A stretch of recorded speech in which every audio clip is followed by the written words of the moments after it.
Genesis chapter 22। इन बातों के पश्चात ऐसा हुआ कि परमेश्वर ने इब्राहिम से यह कहकर उसकी परीक्षा की कि हे इब्राहिम। उसने कहा, देख मैं यहाँ हूँ। उसने कहा, अपने पुत्रा को अर्थात अपने एकलौते पुत्रा इसहाक को, जिससे तू प्रेम रखता है, संग लेकर मोरिया देश में चला जा और वहां उसको एक पहाड़ के ऊपर जो मैं तुझे बताऊंगा होमबलि करके चढ़ा। सो इब्राहिम बिहान को तड़के उठा और अपने गधे पर काठी कसकर अपने दो सेवक और अपने पुत्रा इसहाक को संग लिया और होमबलि के लिए लकड़ी चीर ली। तब कूच करके उस स्थान की ओर चला जिसकी चर्चा परमेश्वर ने उससे की थी। तीसरे दिन इब्राहिम ने आंखें उठाकर उस स्थान को दूर से देखा और उसने अपने सेवकों से कहा, गधे के पास यहीं ठहरे रहो, ये लड़का और मैं वहां तक जाकर और दंडवत करके फिर तुम्हारे पास लौट आऊंगा।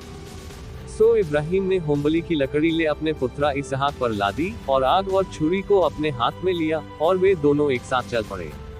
इसहाक ने अपने पिता इब्राहिम से कहा, हे मेरे पिता। उसने कहा, हे मेरे पुत्रा, क्या बात है? उसने कहा, देख आग और लकड़ी तो है, पर होमबलि के लिए भीड़ कहाँ है? इब्राहिम ने कहा, हे मेरे पुत्रा, परमेश्वर होमबलि की भीड़ का उपाय आप ही करेगा।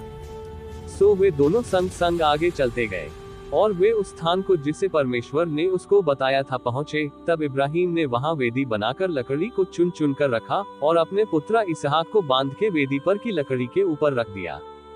और इब्राहिम ने हाथ बढ़ाकर छुरी को ले लिया कि अपने पुत्रा को बलि करे। तब यहोवा के दूत ने स्वर्ग से उसको पुकार के कहा, हे इब्राहिम, हे इब्राहिम। उसने कहा, देख मैं यहाँ हूँ।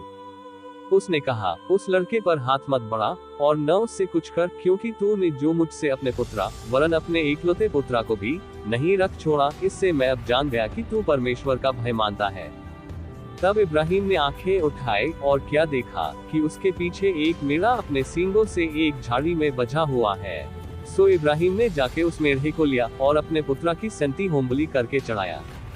और इब्राहिम ने उस स्थान का नाम यहोवा यिरे रखा। इसके अनुसार आज तक भी कहा जाता है कि यहोवा के पहाड़ पर उपाय किया जाएगा।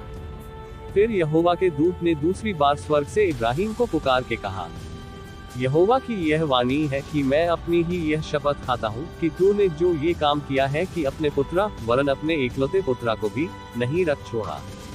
इस कारण मैं निश्चय तुझे आशीष दूंगा और निश्चय तेरे वंश को आकाश के तारागण और समुद्र के तीर की बालू के किनकों के समान अनगिनत करूंगा और तेरा वंश अपने शत्रुओं के नगरों का अधिकारी होगा। और पृथ्वी की सारी जातियां अपने को तेरे वंश के कारण धन्य मानेंगी, क्योंकि तूने मेरी बात मानी है। तब इब्राहिम अपने सेवकों के पास लौट आया और वे सब बेरशेबा को संग संग गए और इब्राहिम बेरशेबा में रहता रहा। इन बातों के पश्चात ऐसा हुआ कि इब्राहिम को ये संदेश मिला कि मिल्का के तेरे भाई नाहोर से संतान उत्पन्न हुए हैं। मिल्का के पुत्रा तो ये हुए, अर्थात उसका जेठा ऊस और ऊस का भाई बूज और कमूएल जो अराम का पिता हुआ। फिर केसेर, हजो, पिलदाश, गिदलाप और बतूएल। इन आठों को मिल्का इब्राहिम के भाई नाहोर के जन्माए जनी और बतूएल ने रिबका को उत्पन्न किया। फिर नाहोर के रूमा नाम एक रखेली भी थी, जिससे तेब, गहम, तहश और माका उत्पन्न हुए।